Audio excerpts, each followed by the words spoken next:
बोलो सतगुरुदेव महाराज की जय। प्रिय मित्रों,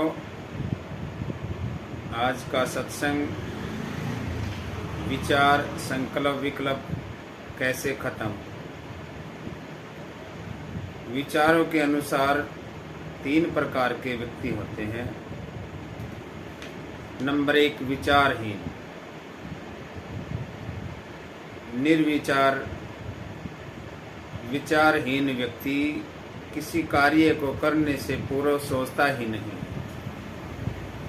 जैसी संस्कारों की प्रेरणा होती है उसी के अनुसार फौरन वह किसी भी काम को कर देता है। ऐसा व्यक्ति अपने स्वार्थ की चरम सीमा पर जीता है। वह भौतिक वस्तुओं में ही अधिक आनंद लेता है। आहार निद्रा मैथुन में ही वो आनंदित रहता है। इन्हीं में हमेशा अपना जीवन व्यतीत करता है। इससे उच्च विचार उसमें पैदा ही नहीं होते। ऐसा व्यक्ति हिंसक, आक्रामक व पशु के समान होता है। दूसरे प्रकार के व्यक्ति विचारवान होते हैं। वे चिंतन करके अच्छे बुरे का भेद करके ही कोई कार्य का निर्णय लेकर उस कार्य को करते हैं। ऐसा व्यक्ति अपनी सारी जीवन जो अपना सारा जीवन है वो नैतिक अनैतिक में बांट लेता है, किंतु वह भी द्वंद्व में ही जीता है। हमेशा ही उसका जीवन अपने पराये में ही लीन रहता है। वह नहीं जान सकता कि वो एक अखंड चेतन है। उसको इस बात का ज्ञान ही नहीं हो पाता। यह भी मन की ही अवस्था है। ये दूसरे प्रकार का इंसान है। और तीसरे प्रकार का जो व्यक्ति होते हैं वो विचारों से परे चले जाते हैं। वे विचारों के भी दृष्टा हो जाते हैं। विचार क्यों उठते हैं, कहाँ से उठते हैं, कैसे उत्पन्न होते हैं आदि को वे इनसे अलग होकर देख सकते हैं।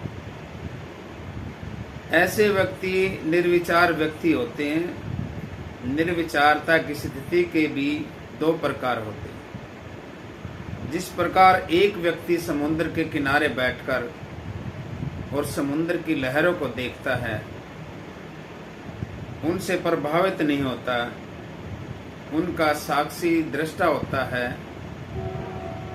उसी प्रकार निर्विचार व्यक्ति मन में उठते विचारों को देखता रहता है कि ये विचार उठ रहे हैं, वह अपने आप शांत हो रहे हैं। वह सोचता है न ये विचार मेरे हैं न मैं कोई विचार हूँ। ये मन के जो स्वभाव हैं उसी के कारण अपने आप उत्पन्न हो रहे हैं। जैसे समुद्र में लहरें उठती हैं, वह अपने आप विलीन हो जाती हैं। इस स्थिति का वर्णन अष्टावक्र गीता में भी कहा गया है। आश्चर्य है कि अनंत महासागर रूप मुझ में जीव रूप तरंगे उठती हैं, परस्पर संघर्ष करती हैं, खेलती हैं तथा स्वभाव से ही लय हो जाती हैं। इस स्थिति के बाद इस निर्विचार व्यक्ति की एक और उच्च स्थिति आती है जिसमें विचार आना ही बंद हो जाते हैं। जिस प्रकार वायु का चलना बंद होने से समुद्र में लहरें उठती हुई शांत हो जाती हैं, उसी प्रकार चित्त की वृत्तियां शांत हो जाने से मन की समस्त हलचल ही समाप्त हो जाती है। तरंगे उठती ही नहीं, पूर्ण निस्तब्धता रह जाती है, बिल्कुल शांत हो जाती है। यही साधक की समाधि अवस्था है। और बहुत से संत जो है